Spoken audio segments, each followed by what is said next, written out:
It's Friday, so let's answer some questions from the listeners.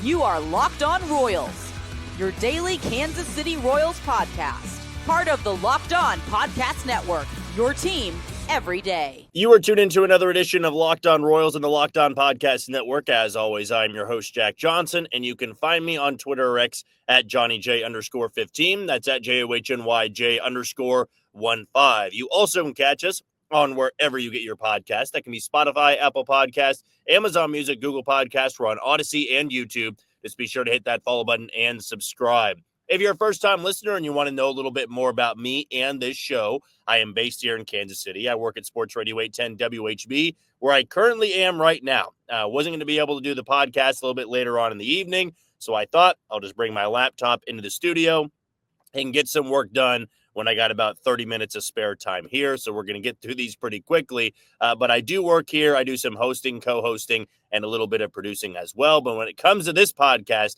when you click on this link, you know that you're going to be getting 30 straight minutes of Royals baseball. Today's show is brought to you by FanDuel. You can start the season with a big return on FanDuel. New customers can place a $5 bet, and you'll get started with $150 in bonus bets if you win that first $5 bet.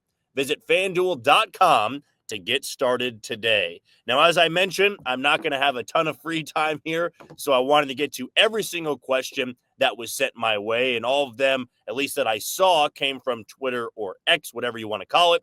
So we're going to kick it off with question number 1. This one comes from 20IVB. Who do you think is most likely to be traded, Brady Singer, Chris Bubich, or Alec Marsh? Right now, the feeling I get is that Alec Marsh would be the most expendable for the Royals, mainly because he's got the years of control. He kind of bounced back and forth between being a fifth starter and a bullpen guy for Kansas City.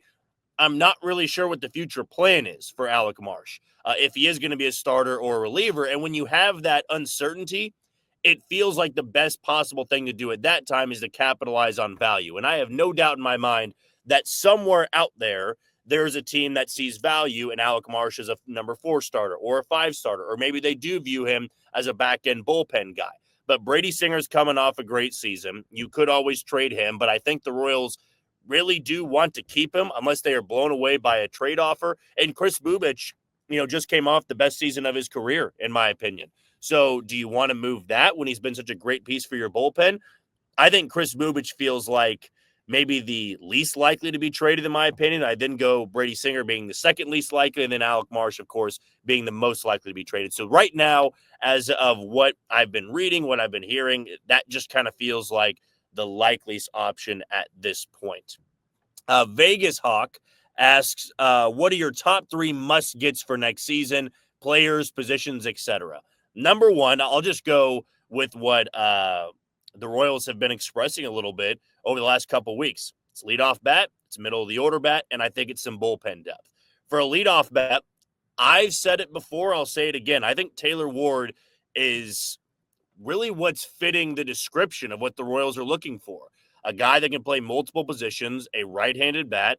That kind of screams Taylor Ward to me if they are to make a deal. Now, in that Athletic done by the article, Katie Wu had been in that article. She did a great job. I'm blanking on who the other author was or that writer was in the Athletic article, so I do apologize. I believe Sampson was the last name, if I'm not mistaken. I don't have it pulled up right now, but go over to the Athletic MLB or look where I quote tweeted it. Article is phenomenal. And Jonathan India and Spencer Steer were listed as guys that could be trade candidates for the Royals.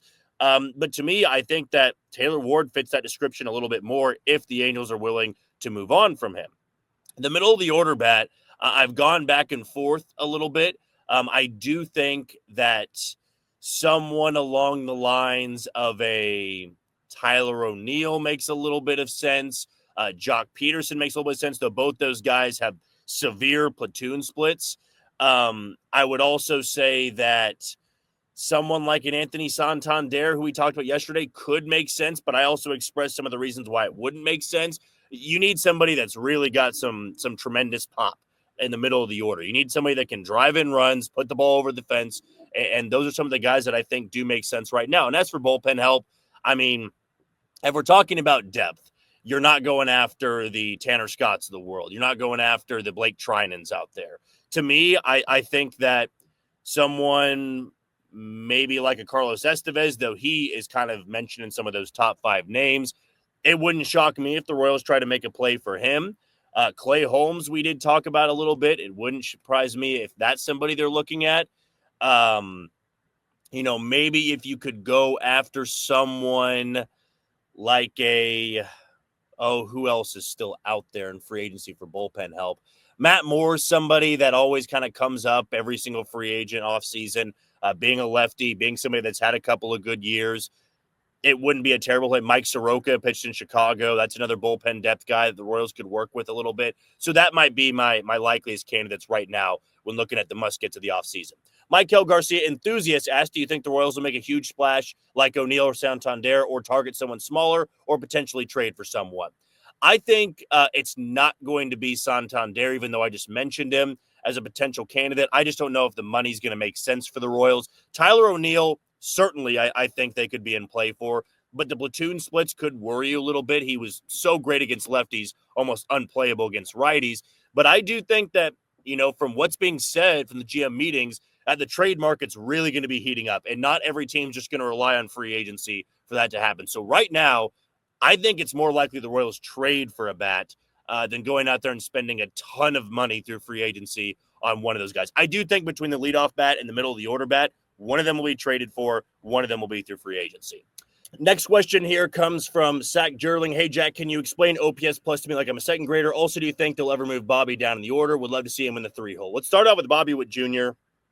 I could see him hitting in the 3-hole because I always believe you put your best hitter in the 3-hole. But next year, I do think I'm going to see him again in the 2-hole, mainly because they'll have a leadoff bat. I think Bobby's going to fit nicely in the 2-hole. Then it'd be Vinny and Salvi, and hopefully they're middle of the order bat at that point. As for OPS plus, I think the best way to describe it is they take someone's OPS and they just kind of average it out or calculate it with the ballpark they play in and the league they play in. That's really, to me, the best way I can describe it, though that doesn't really sound like I'm describing it for a second grader. It takes into account the external part of it when looking at OPS plus. So that might be the best way I can describe it. If that didn't really answer your question, you can always shoot me another DM, and I'll try my best to dwindle it down a little bit than maybe what the definition I just gave. Next one comes from Jonathan. Will Kansas City ever go after someone who's been offered a qualifying offer, or just not this year since Bobby's top 3 MVP finish will provide such a valuable pick that we would then lose because of those qualifying offers? I don't think that they'll be against going after somebody with a qualifying offer. I know that Bobby, with his top 3 MVP finish, which he's going to finish top 3, is going to be getting one of those picks. I don't think they'd be shied away from it. It just is going to come down to the overall fit to it. I think right now, the Royals, for some of those guys that are getting qualifying offers north of 20+ million, it likely means they're going to want more than that and more years in free agency. So the Royals, to me, just wouldn't be that team that falls into that category. Devin asks, definitely would love the deal for Taylor Ward, and not just because we share the same last name. Who would you package in a deal for him? Well, the Angels, I think, are a little bit tougher to deal with, in my opinion, because sometimes I think they overvalue their players. They won't deal certain guys if they don't get exactly what they're looking for. And I know it sounds like a good thing, but the Royals did it for a number of years.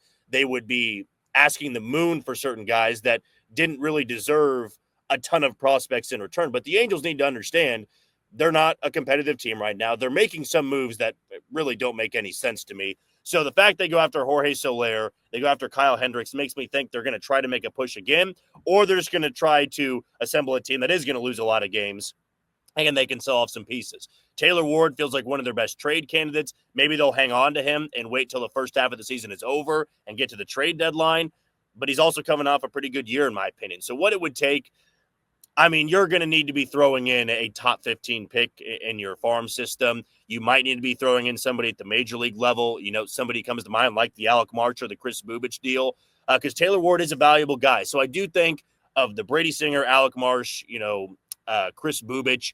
One of those guys might have to be included, and then a top 15 pick in your or prospect in your system would make a lot of sense as well.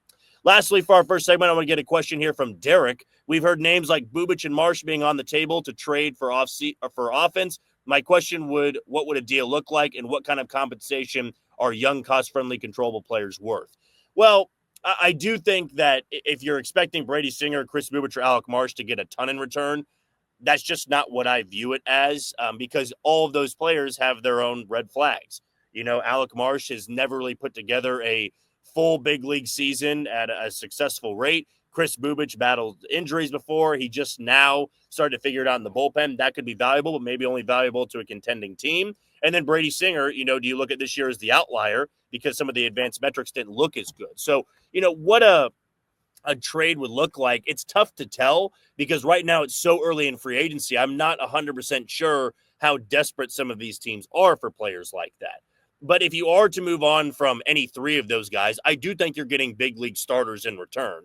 I don't think the Royals are getting 4A guys or guys that are blocked. So if that does answer your question, if you trade any one of those guys, you're getting somebody that can help in Kansas City in 2025. You're not getting somebody that failed somewhere and might catch on in Kansas City. I think you're getting somebody that can make an impact with this ball club in this upcoming season. All right, we're going to take our first break of the show. When we come back, still a lot of questions to get to next on Locked On Royals.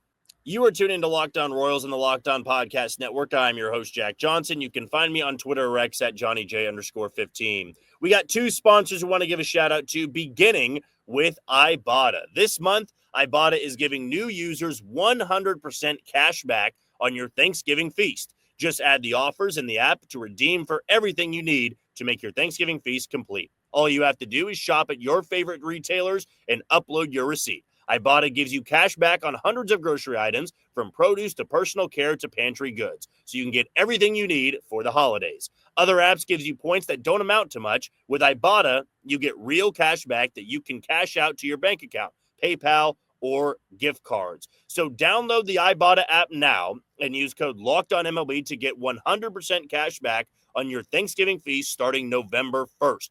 Just go to the App Store or Google Play Store and download the free Ibotta app and use code LOCKEDONMLB. That's IBOTTA in the Google Play or the App Store and use code LOCKEDONMLB.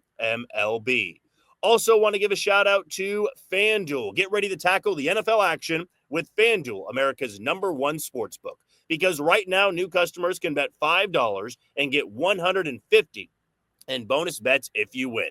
That's FanDuel Sport. The FanDuel Sportsbook app gives you everything you need to place live bets on the NFL all in one place. So when you get a hunch in the middle of the game, you can check out the latest stats, view live play-by-play, and so much more on the same page where you place your bets. Just visit FanDuel.com to join today. You'll get started with $150 in bonus bets if you win your first $5 bet. That's FanDuel.com. Never waste a hunch and make every moment more with FanDuel, an official sportsbook partner of the NFL. And for my pick, I'm going to go back to baseball for some awards that are going to be given out. It's free money at this point to put some money down on Tarek Skubal to win the Cy Young Award for the American League. Won't be much, but if you don't want to lose any money and you want a shoe-in pick, I think Tarek Skubal winning the MVP or the AL Cy Young for the American League is almost a guarantee at this point. Okay, let's get to our next round of questions here. The next one comes from Prepsley. I have two questions. Who do you think will be a better fit for us, Santander or Teoscar Hernandez? Personally, I think Teo, due to how much better his baseball savant page is. Also, I think we should try to trade for Camilo Duvall if Bubich Singer get traded for a leadoff bat. Starting off with Santander or Hernandez, I think Hernandez by far and away is a better fit for Kansas City, mainly because he'll play the outfield. And I do think that his savant page, that's something you can take into account, the advanced analytics there. I like Teoscar Hernandez a lot. And I think he would be a much better fit than Anthony Santander, and I think could repeat what he did in 2024 better than what Santander could do in 2024. And then as for Camilo Duvall, I love Camilo Duvall. I got to see him in person this year when I went to a Giants game. The stuff is there, right? And he took a little bit of a step back this year, got demoted from the closer's role, got demoted to AAA. But when you have a 100 to 102 cutter, I want to work with that. I absolutely want to work with that and see if you can harness the command. The Royals have done it before. Go back to 2020. They did it with Trevor Rosenthal, Josh Staumont. They were able to do it for a little bit. They've got some success in harnessing that. Aroldis Chapman being another. So, yes, if the price is right, yes, I would make an absolute play for Camilo Duvall if Bubich or Singer get dealt for a leadoff bat.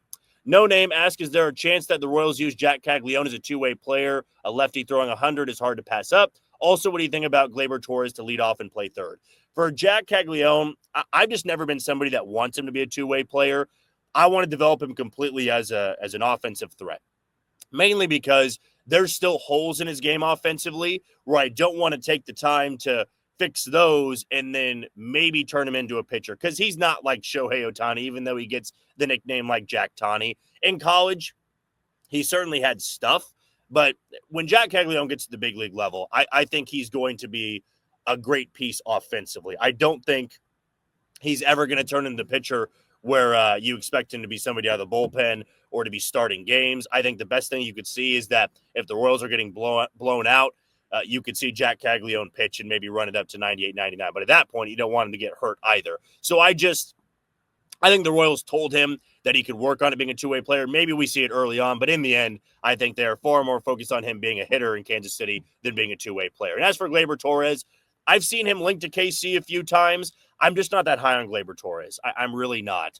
And I don't think the numbers are really what the Royals are too high on. I mean, they're looking for two high OBP guys, and Gleyber Torres just really isn't that. He was a below league average hitter, and I think a lot of his numbers that did look good, they're boosted because of who was hitting behind him. I mean, he had two MVP candidates hitting behind him. I don't think it'd be the same in Kansas City if they went after Gleyber Torres. Hey, asked, do you think Nick Prado will be shipped in a deal to get another player, or will he be kept in the minor league system? I mean, the Royals now have two first basemen in Vinny Pasquantino and Jack Caglione that appear to be part of the future. I don't know where Nick Prado fits in.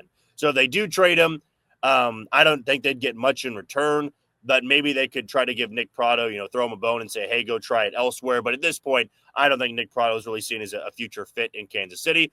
But if no deal really makes a lot of sense, you might as well keep him as minor league depth. Joe asked, what are the chances the Royals trade one of Jack Caglione or Vinny Pasquantino this offseason? If Perez is the DH at times, there's not a spot for all three of them in the lineup. Well, Jack Caglione, he's not going to be in Kansas City to begin the year. And if he does get to Kansas City, it'd be at the very end. And at that point, you can make your decision there. But they're not going to trade any three of those guys. I don't think that the Royals need to worry about who's DHing with all three of them up there until all three of them get up there. And if there was a world this year where all three of them are in Kansas City, I think it's quite simple, right? That Jack Caglione plays first base, Vinny DHs, and Salvi catches. If you bring up Jack Caglione, it means you're probably trying to get all three of those guys in the lineup every single day. And no, there's no way any three of those guys were to get traded. If Jack Caglione and Vinny are on the same roster, which I imagine they are, or they will be at some point, they don't need to worry about who's playing first base, right? If Jack Caglione's a better first baseman, he's going to play first base. If Vinny's the better first baseman defensively, then Jack Caglione will be a DH or an outfielder, in my opinion. You can have a way to put all three of them in the lineup and not really have to worry about who's playing where. Jeff asked, does Carter Jensen fit in the Royals' future? If so, where? I do believe Carter Jensen absolutely fits there for the future. I do think that Blake Mitchell has a better chance to be the everyday catcher once he gets to Kansas City. But Carter Jensen could be that first guy before Blake Mitchell and really after Salvador Perez. But I also think he's flexible.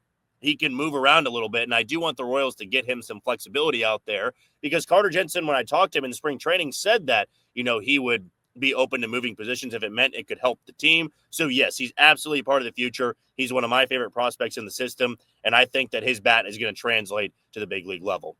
Okay, we're going to take our final break of the show. When we come back, we'll wrap it up with all of our questions on this Mailbag Friday. Next on Locked On Royals. Welcome back to Locked On Royals and the Locked On Podcast Network. I'm your host, Jack Johnson. You can always find me on Twitter or X at JohnnyJ_15.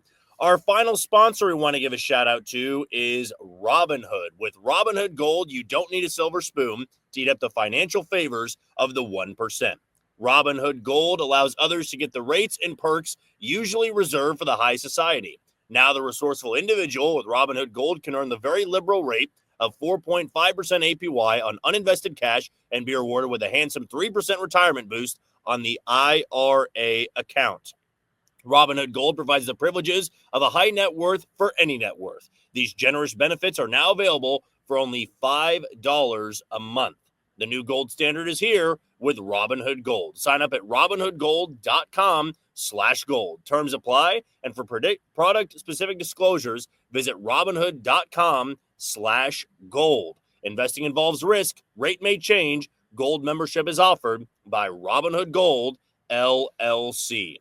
We still have a few more questions to get to on this edition of a Mailbag Friday. And they begin with Eski's question. How would you feel it trying to trade for Nolan Arenado if he'd waive his no-trade clause? I wouldn't hate it. Nolan Arenado is one of the best third basemen of all, or at least my generation, defensively and at times offensively at the plate when he was in Colorado, was still pretty damn good for St. Louis as well. I think it's something worth considering. I don't know if the Royals and Cardinals would complete a trade like that, and I'm not 100% sure what Nolan Arenado would, I guess, give back to the Cardinals in terms of what they'd be looking for from the Royals organization, whether it be prospects, whether it be big league ball players. That's another thing about St. Louis. They're almost never in rebuild modes, and even though they've had back-to-back subpar years, St. Louis is the team that isn't going to admit that they're selling, and moving on from Nolan Arenado would kind of be one of those admittance of, yeah, we're not where we want to be, and we need to get younger players in return. So if the Royals were to go out there and get him, I think they'd be having to give up some major league talent. But I wouldn't hate it because Nolan Arenado and Bobby Wood Jr. on the left side of the infield would be absolutely phenomenal. Matt's question is, do you think the Royals will up payroll, and if yes, how much? $18 million to Walker pretty much puts them to where they were last year, and that's what JJ said he has to work with. I do think JJ Picollo is going to get a little bit more. I mean, I'm just going off of what he's been saying of what they want to go out there and acquire. And they also need to replace some bench bats. You know, they're not having Adam Frazier back. They're not having Garrett Hampson, Yuli Gurriel, Tommy Pham. There's still money to go around there. And I do think that John Sherman will be very flexible with that payroll a little bit. So the Royals, I do think, are going to increase that payroll a little bit more. I don't think, as I've said multiple times before, they are going to break their back financially. I think they're going to make significant enough moves, though, to build on what they did last year. And they're not just going to be complacent with giving Michael Walker the big deal and say, hey, now we're going to go bargain bin shopping for a leadoff bat in the middle of the order bat.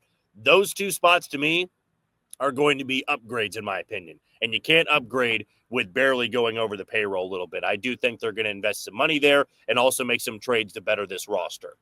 This one comes from Ruben. I know the Royals aren't enough to Soto, but will they sign or trade for an outfielder such as Anthony Santander or Teoscar Hernandez? I think they're going to be in the running for both.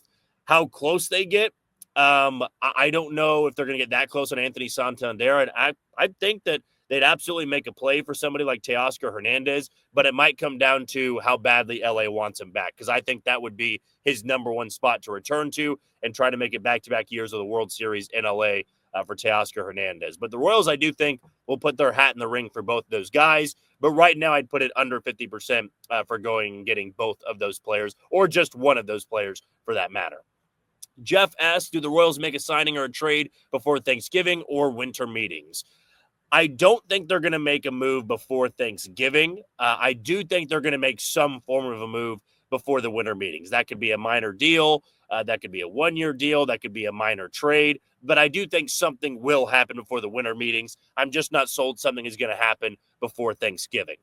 Blaze asked, what would you think about signing Spencer Turnbull, Max Kepler, or Yohan Moncada? Wouldn't hate Spencer Turnbull for some starting pitching depth because the Royals are going to need that, whether it be for a number 5 spot in the rotation or it be as a number 6 guy for the rotation. As for Max Kepler and Yohan Moncada, I'm out on Yohan Moncada. I don't think that he ever can stay healthy.